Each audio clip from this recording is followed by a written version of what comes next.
नमस्कार, penalty corner में आपका स्वागत है। आज की सबसे बड़ी खबर तो यही है कि मुख्यमंत्री भजनलाल शर्मा को कोरोना हो गया है और वो सेल्फ क्वारंटीन में चले गए।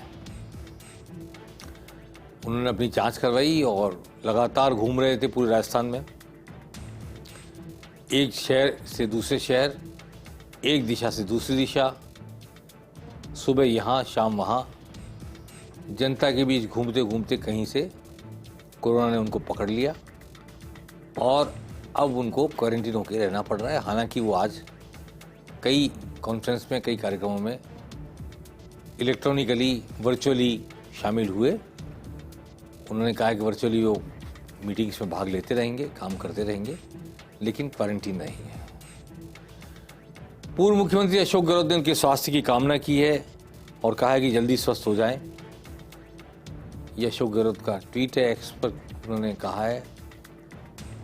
लेकिन कई घटनाओं के राजनीति में साइड इफेक्ट भी होते हैं और एक बड़ा साइड इफेक्ट इस घटना का यह है कि जिस मंत्रिमंडल विस्तार की लगभग पूरी संभावना थी, पूरी चर्चा थी, 3 मंत्री और बनने वाले थे, एक का एलिवेशन होना था, पदोन्नति होनी थी। शायद संभवतः जवाहर सिंह बेडम को कैबिनेट मंत्री बनाया जाना था और 3 राज्य मंत्री और बनने थे, जिनमें एक यादव हो सकता था, एक गुजर और हो सकता था, एक वैश्य हो सकता था। ये विस्तार अब शायद टल जाए। शायद शब्द का मैं इसलिए इस्तेमाल कर रहा हूँ कि मुख्यमंत्री की मौजूदगी में होता है विस्तार, तो मंत्रिमंडल का समारोह में वे मंच पर मौजूद होते हैं और वे ही लिस्ट सौंपते हैं। मंत्रिमंडल में किसे शामिल किया जाना है राज्यपाल को सौंपते हैं, उसके बाद ही शपथ ग्रहण समारोह होता है। अब क्या पता वर्चुअली शामिल हो जाएं शपथ ग्रहण समारोह में मुख्यमंत्री, अभी तक कभी हुआ नहीं है राजस्थान में, नहीं देश में। पर क्या पता इस कोरोना की वजह से ऐसा भी हो जाए कि चूंकि लोकसभा चुनाव की आचार संहिता लगने वाली है 13 या 14 मार्च को, और जो मंत्रिमंडल का विस्तार होना था, जो फेरबदल होना था 3-4 लोगों का, वो भी लोकसभा चुनाव के मद्देनजर रणनीति के कारण हो रहा था, चुनावी रणनीति के कारण। अब वो रणनीति प्रिवेल करती है या फिर मुख्यमंत्री की बीमारी के कारण वो टल जाता है, इस पर निगाह रहेगी हम सबकी। और ये अपने आप में एक राजनीतिक घटना होगी। अगर मुख्यमंत्री क्वारंटीन होते हुए भी वर्चुअली शामिल होते हैं शपथ ग्रहण समारोह में, क्या कभी इस तरह आयोजित नहीं हुआ, वो अब आयोजित होगा, ये देखने वाली बात होगी। समय मात्र 1 हफ्ते का बचा है इस कार्य के लिए और शायद मुख्यमंत्री को कोरोना हुआ है तो 1 हफ्ते डॉक्टर उनको क्वारंटीन रहने की सलाह दे चुके होंगे। इसलिए इस बात की उम्मीद बिल्कुल नहीं है कि वे आकर समारोह में शामिल होंगे, मुझे नहीं लगता। तो देखेंगे मंत्रिमंडल का विस्तार होता है या टल जाता है, फिर तो लोकसभा चुनाव के बाद। अब बात करते हैं लोकसभा चुनाव की। महेंद्रजीत सिंह मालवीय क्या गए कांग्रेस से बीजेपी में। अब सत्ता के, सियासत के गलियारों में, क्षमा करें, सियासत के गलियारों में, और सत्ता के गलियारे भी हैं वो, ये आएगा वो जाएगा, चल पड़ी है बात। जैसे ज्योति मिर्धा विधानसभा चुनाव में कांग्रेस से बीजेपी में आई, सांसद रही हुई पहले कांग्रेस से, ऐसे अब महेंद्रजीत सिंह मालवीय आए और टिकट पा गए। अब कांग्रेस से कौन कौन जाने वाला है और भाजपा का कौन व्यक्ति कांग्रेस में आने वाला है, इसको लेकर जबरदस्त चर्चाओं का दौर है। बीजेपी के लिए सबसे इंपॉर्टेंट खबर यह है, लोकेश चतुर्वेदी, बीजेपी के जनसंघ के जमाने से दिग्गज नेता रहे ललित किशोर चतुर्वेदी के पुत्र लोकेश चतुर्वेदी, जो क्रिकेटर रहे हैं। ललित जी पुरोधा माने जाते थे, कांग्रेस विरोधी आंदोलन के, कांग्रेस विरोधी विपक्ष के सबसे बड़े स्तंभों में से एक थे। उनका बेटा, जो बिल्कुल भी, जिसको तवज्जो नहीं दी गई है, जिनको ललित जी के जाने के बाद बीजेपी की तरफ से पूछा भी नहीं गया कभी, वो अब कांग्रेस में आ सकते हैं और कांग्रेस के टिकट पर कोटा, जो कि ललित किशोर चतुर्वेदी की का गढ़ रहा है, कर्मस्थली रहा है, वहां से चुनाव लड़ सकते हैं बीजेपी के लोकसभा अध्यक्ष ओम बिरला के सामने। इस बात की बड़े पैमाने पर चर्चा हो रही है। कोटा बूंदी लोकसभा चुनाव से कांग्रेस लोकेश चतुर्वेदी को, रणजी टीम के कप्तान रहे क्रिकेट के, और ललित किशोर चतुर्वेदी के पुत्र हैं। ये बात मैं खास तौर पे इसलिए रेखांकित कर रहा हूं कि ललित किशोर चतुर्वेदी की राजनीतिक विरासत कभी उन्हें नहीं मिली। वो राजनीतिक विरासत अरुण चतुर्वेदी ले गए, जो दरअसल उनके भतीजे कहलाते हैं, भतीजे हैं नहीं, पुरुषोत्तम चतुर्वेदी के पुत्र हैं, जो प्रोफेसर थे गवर्नमेंट कॉलेज में अजमेर में और बाद में डायरेक्टर बने एजुकेशन में और आरएसएस के पक्के आदमी थे। ललित जी उनको छोटे भाई की तरह मानते थे। पूरी राजनीतिक जीवन यात्रा में ललित जी ने उन्हें छोटे भाई की तरह अपने साथ रखा। उनके पुत्र अरुण चतुर्वेदी को राजनीतिक विरासत मिली। अरुण चतुर्वेदी प्रदेश अध्यक्ष हो गए बीजेपी के, अरुण चतुर्वेदी कैबिनेट मंत्री हो गए। अरुण चतुर्वेदी अब लोकसभा का टिकट पाने की लाइन में शायद सबसे आगे नजर आ रहे हैं जयपुर शहर से। उनकी राजनीतिक विरासत ले जाने के बाद जब ललित किशोर चतुर्वेदी का परिवार ठगा सा रह गया, एक तरफ देखता सा रह गया, अब वो राजनीति में उतरने की तैयारी कर रहे हैं। इस बात की हड़ौती में चर्चा है, राजधानी जयपुर में चर्चा है और कभी भी हम ये खबर सुन सकते हैं, ऐसी चर्चा है। मैं नहीं कहता ऐसा हो ही रहा है, लेकिन जो सियासत के गलियारों में बात चलती है तो कहते हैं कि जहाँ धुआं होता है वहाँ कुछ ना कुछ जरूर होता है। आग होगी तभी धुआं उठा होगा। तो अब देखते हैं कि ये खबर कब आती है। लेकिन इसके साथ ही ये खबर भी आ सकती है कि अशोक गहलोत के मंत्रिमंडल में एक मंत्री रही नेत्री किसी भी समय बीजेपी के टिकट पर चुनाव लड़ सकती हैं, जा सकती हैं बीजेपी में।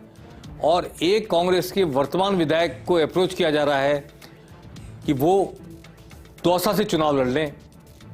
और सबसे बड़ी बात यह कि एक आईआरएस, महिला आईआरएस को बीजेपी टोंक सवाईमाधोपुर से चुनाव में उतारने जा रही हैं, जो कि जिनके पिताजी भी यहाँ इस इलाके से चुनाव लड़ चुके हैं लोकसभा का।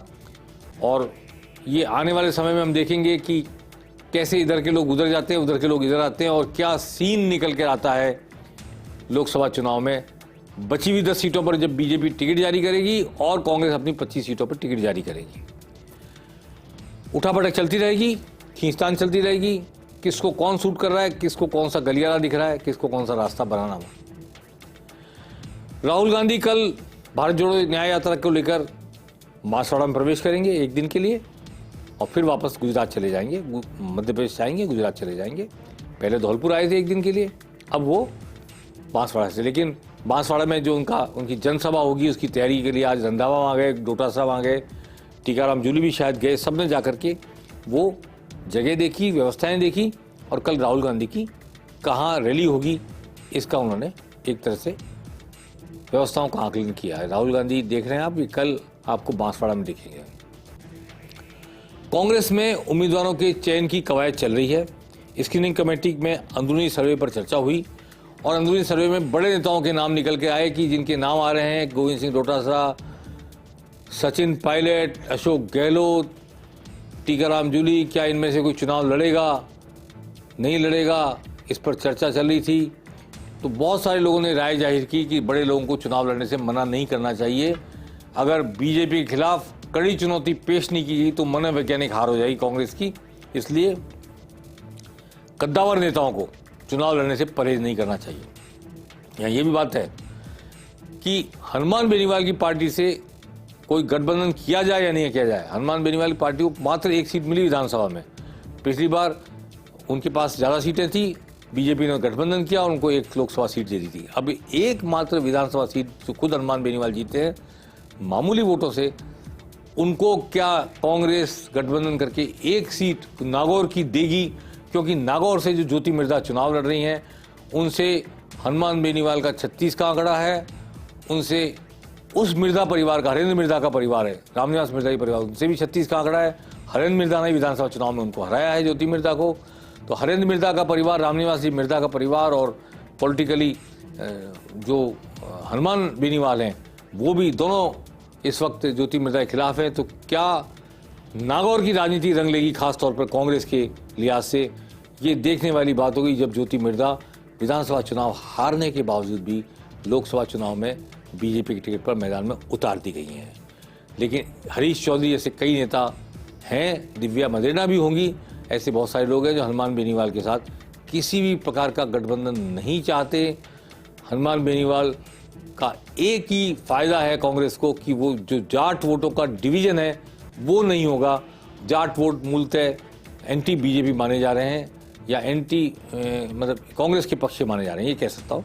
तो वो किसान वोट है, चूंकि किसान आंदोलन चल रहा है, बहुत सारी बातें हैं, इसलिए उन वोटों का डिवीजन रोकने के लिए, बीजेपी विरोधी वोटों का डिवीजन रोकने के लिए कांग्रेस हनुमान बेनीवाल से हाथ मिला भी सकती है और नागौर की लोकसभा सीट पर बात कर भी सकती है। ये आने वाले वक्त में पता चलेगा, लेकिन ऐसा कोई समझौता होगा तो कांग्रेस के भीतर भी उथल पुथल होगी। दूसरी बात मैंने कही थी बांसवाड़ा, डूंगरपुर और उदयपुर की सीट के लिए कि क्या बाप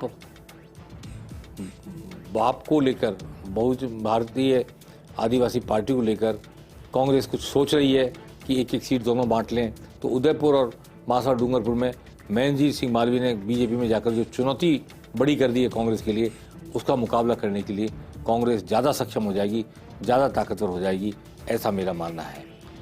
अभी 25 की 25 सीटों पर कांग्रेस के प्रत्याशी आने बाकी हैं और बहुत चर्चा है कि राहुल कसवा बीजेपी से कांग्रेस में आ सकते हैं और वो चूरू से कांग्रेस टिकट पर चुनाव लड़ सकते हैं, क्योंकि उनका टिकट कट गया है।